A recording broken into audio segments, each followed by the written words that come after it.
हम सब ने कभी ना कभी तो ये लाइन जरूर सुनी होगी कि India has never invaded any country in 10,000 years of history, और ये क्लेम काफी प्राउड फील कराता है, राइट? बट क्या ये पूरी तरह सच है या फिर एक केयरफुली क्राफ्टेड मिथ है? आज हम फैक्ट्स की मदद से इस पॉपुलर बिलीफ का सच समझेंगे और आंसर आपको शायद थोड़ा हैरान भी कर दे। देखो, इंडिया की फिलोसफी हमेशा से ही वसुधैव कुटुंबकम की रही है, जिसका मतलब होता है the world is one family. हमारा फोकस हमेशा से ही नॉलेज, ट्रेड और पीस पर रहा है, और इसीलिए लोग कहते हैं कि इंडिया ने कभी भी किसी देश पर चढ़ाई नहीं की। लेकिन अगर हम अपने हिस्ट्री के पेजेस को ध्यान से पढ़ें तो हमें पता लगेगा कि सब कुछ इतना सिंपल नहीं था। ये जो क्लेम है, इस क्लेम को कई लोग पॉपुलराइज करते हैं, including doctor APJ Abdul Kalam, जिन्होंने इसे एक प्राउड मोमेंट के रूप में कोट किया था। लेकिन यही बात जब हिस्टोरियन से पूछी गई तो कुछ ऐसे एग्जाम्पल सामने आए जिन्होंने इस सच को थोड़ा सा ट्विस्ट कर दिया। तो चलिए इन रियल लाइफ एग्जाम्पल्स को एक्सप्लोर करते हैं। 11th सेंचुरी में चोला एम्पायर के किंग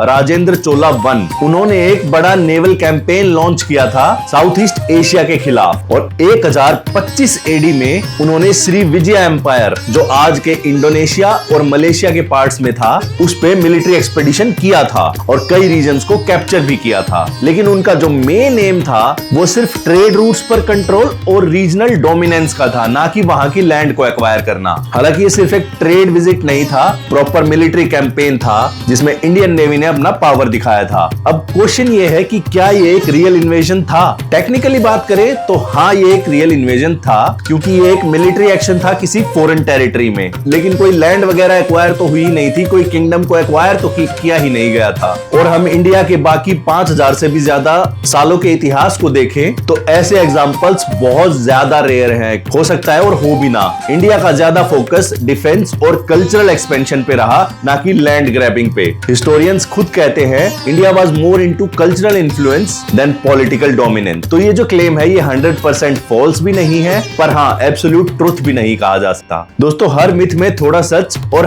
हर सच में थोड़ी कॉम्प्लेक्सिटी होती ही है। इंडिया के पीसफुल स्टांस मोस्टली एक्यूरेट हैं, लेकिन कुछ एक्सेप्शंस भी हैं जिनका मेंशन जरूरी है। तो अगली बार जब आपके सामने इस बारे में बात हो कि इंडिया ने किसी और कंट्री पे अटैक किया या नहीं किया, तो आप ये एग्जांपल उन्हें बता सकते हैं। आपको क्या लगता है कि इस मिथ को हमें तोड़ना चाहिए या फिर ये हमें यूनाइट करके रखता है? कमेंट करके जरूर बताएं। और ऐसे ही इंटरेस्टिंग और फैक्ट बेस्ड कंटेंट के लिए क्यूरियो टिप को फॉलो कर लीजिए। Stay curious with curio.